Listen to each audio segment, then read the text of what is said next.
Les amis, dans cette vidéo, je vais vous présenter chaque style de jeu des joueurs sur eFootball. Je ne vous parle pas des styles de jeu d'équipe, mais je vous parle bien des styles de jeu que chaque joueur peut avoir sur le jeu.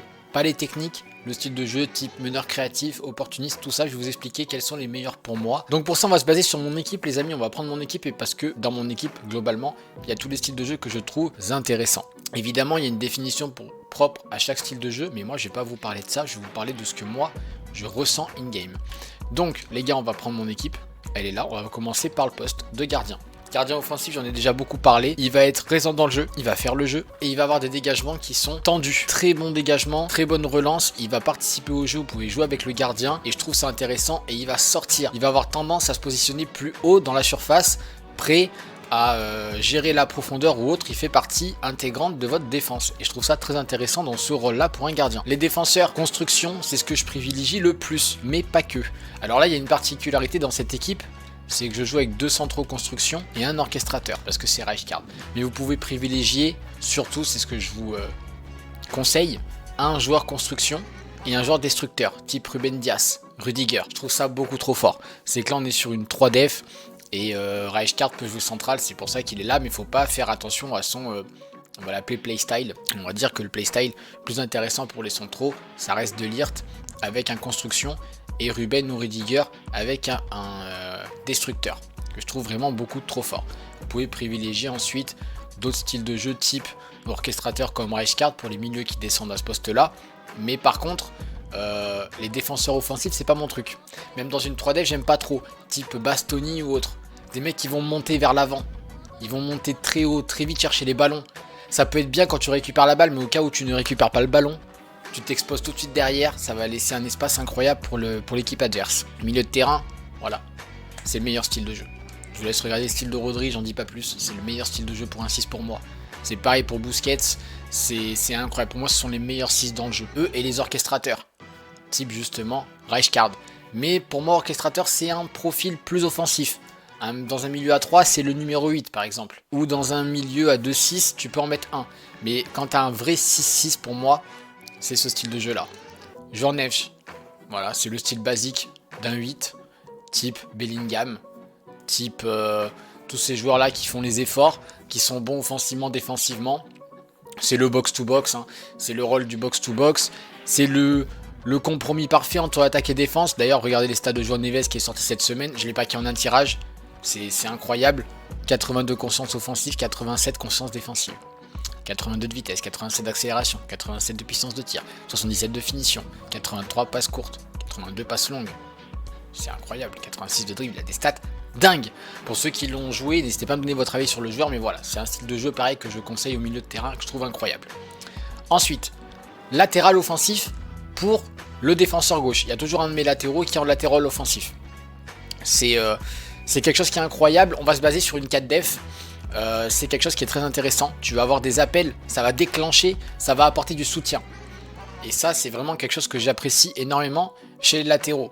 Mon deuxième latéral, en général, bon là, vous voyez que là, on joue avec un attaquant en piston, mais c'est un latéral buteur. Pourquoi? Parce que c'est ce rôle de latéral intérieur, d'un latéral très offensif, mais qui va venir axe, qui va rentrer dans le cœur du jeu. Il va rentrer dans le cœur du jeu. C'est un latéral qui va venir axe. Il va rentrer à l'intérieur du jeu, il va venir faire des appels à l'intérieur du jeu et c'est ça que j'aime beaucoup. Il va participer aussi à la construction, il va participer aux actions. Et c'est ça que j'aime énormément, surtout avec des mecs comme Cancelo qui ont une conscience offensive très élevée et une conscience défensive aussi quand même assez intéressante. Ensuite, on va retrouver pour les ailiers des rôles totalement différents, puisque là on va prendre l'exemple de Rafael Leao, qui est lui pour le coup en milieu attaquant. C'est un rôle que j'apprécie beaucoup, c'est le rôle de Kaka aussi. Et Kaka a ce même rôle là et c'est un rôle que j'adore.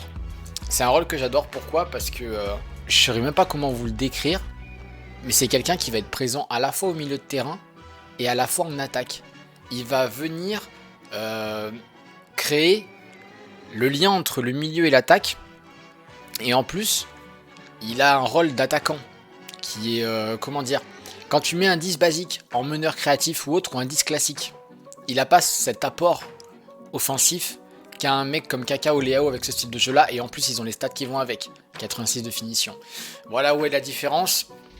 c'est qu'on retrouve un joueur là qui a de la finition, qui est capable de finir, capable de jouer en attaquant, capable de jouer au milieu, mais qui aura toujours ce rôle très très offensif.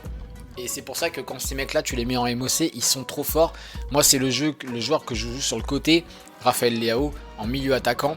Je trouve qu'il est incroyable, il va être au milieu de terrain la plupart du temps, mais il est très porté vers l'attaque et ça je trouve très intéressant. Mais vous avez aussi des ailiers type Nedved, il me semble qu'il est ailier incisif, voilà. Vous avez les ailiers incisifs dans le jeu. Vous avez aussi d'autres types d'ailiers. On va aller dans mon club pour voir ça. Mais je vais prendre l'exemple de Vinicius, qui est ailier incisif lui aussi. Mais il y a un autre type d'ailier, il me semble que c'est les ailiers prolifiques.